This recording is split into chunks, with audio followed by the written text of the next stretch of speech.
Okay. Nikki, thank you so much for meeting with me No today. problem.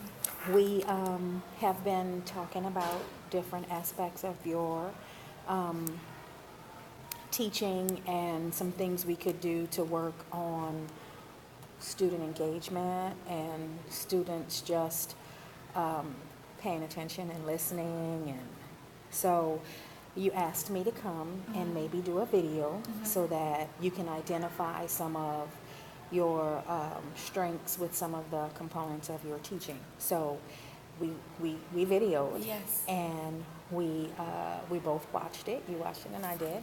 And I want to talk to you about some of your findings in the video and come up with a goal Okay. that we can work on together to increase whatever you found in the video, okay? So Okay. I'm going to ask you some questions, and are you okay if I take notes? Yes. All righty.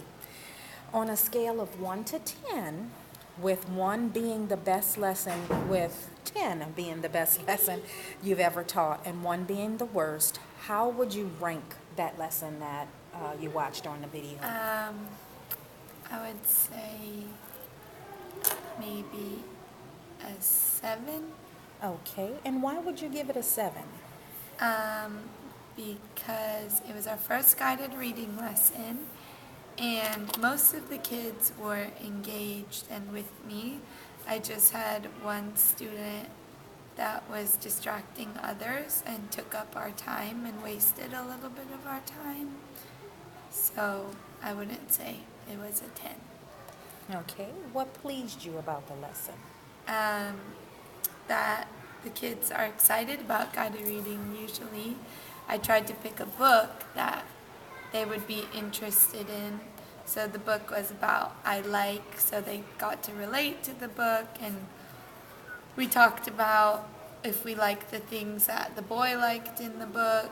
So I would say that the engagement was pretty good for most kids in the lesson, and most of the kids were following the expectations. Okay. If you could move that lesson to a 10, closer to a 10, what would you change to move that lesson to a 10? Um,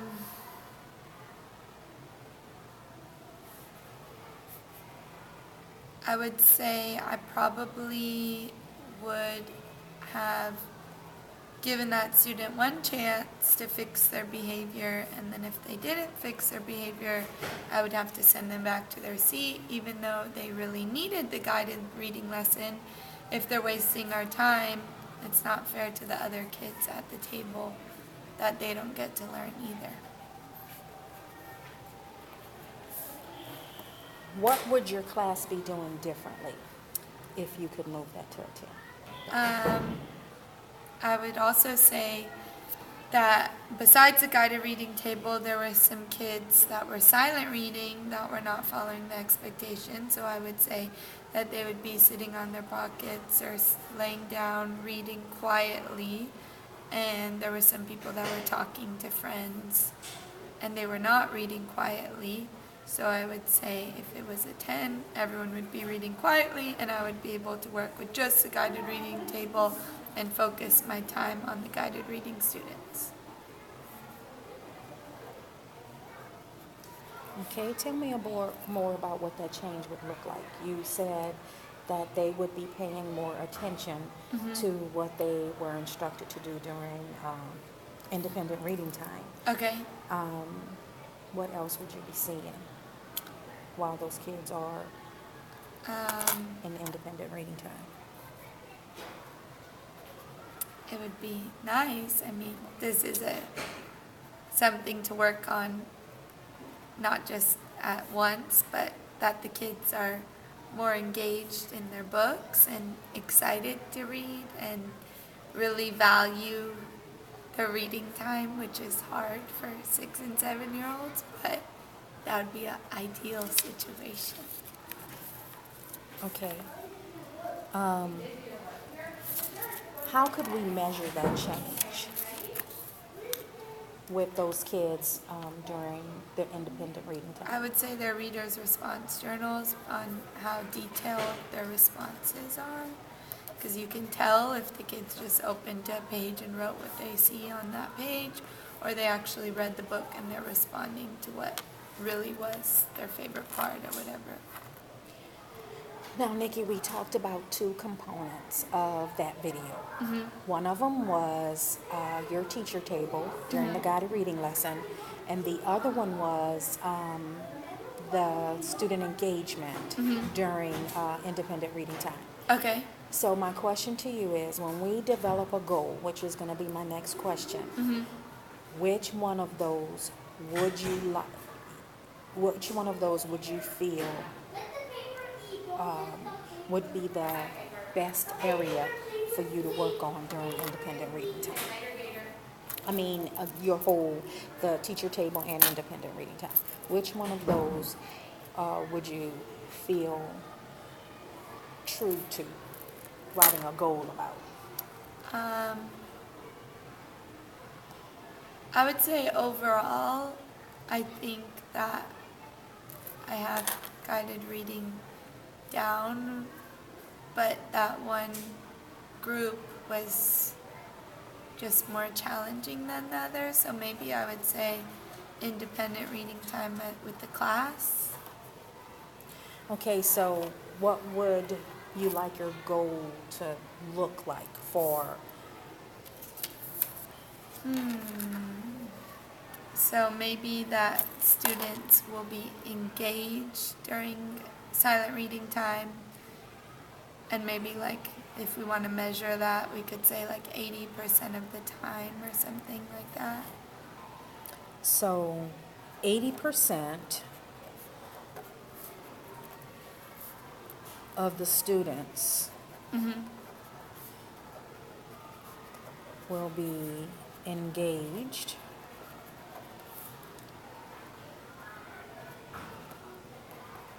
during independent reading time.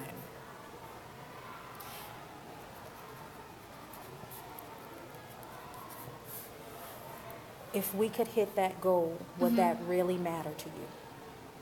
I think so, yes. I want them to be excited about reading and really value that time more than they do.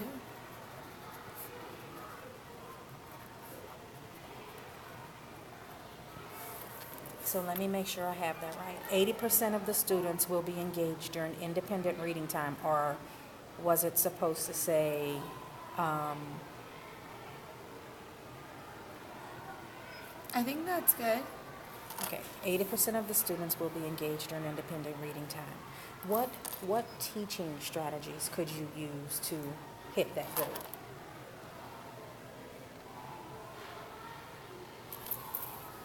I think it just like happens over time. Like, I mean, our reading lessons, because a lot of the kids, they just sit there and they're like, I don't want to read this book, I don't want to do this. But when we have our lessons, like today, our lesson was on looking at all parts of the words, then they have something that they can focus on. So just as they build on those strategies, hopefully they will become more engaged in what they're doing and more excited to read, rather than just being like, oh, I don't know that word, skip it, skip that page, skip the next page. And a lot of modeling too, showing the kids what it should look like, what it should sound like. And that comes along with our lesson. We do that in our lesson, but just continuing to reinforce that, and hopefully we can reach that goal. Okay, so during the lesson, Uh-huh. you want to reinforce some of your expectations Yes. for the kids during that time, and you want to model Yes. for them. How would that look for you when you model to the kids? What can I do to come in and help you model and help you do during your lesson? Maybe just like,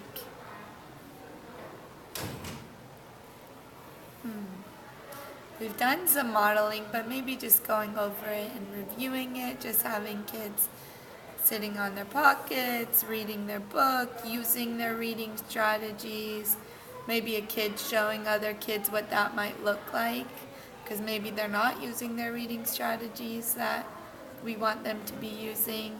So just helping other kids understand what that looks like and sounds.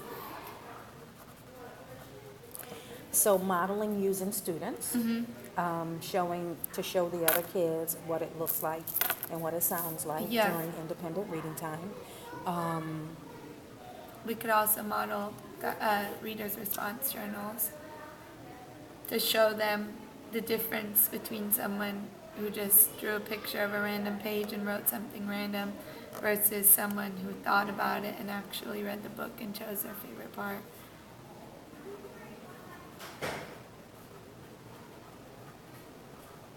Okay, when you have those students modeling and showing the different reading strategies, and what else would you like those students to see from those children that are modeling? So you want them to, That they're choosing a good spot. What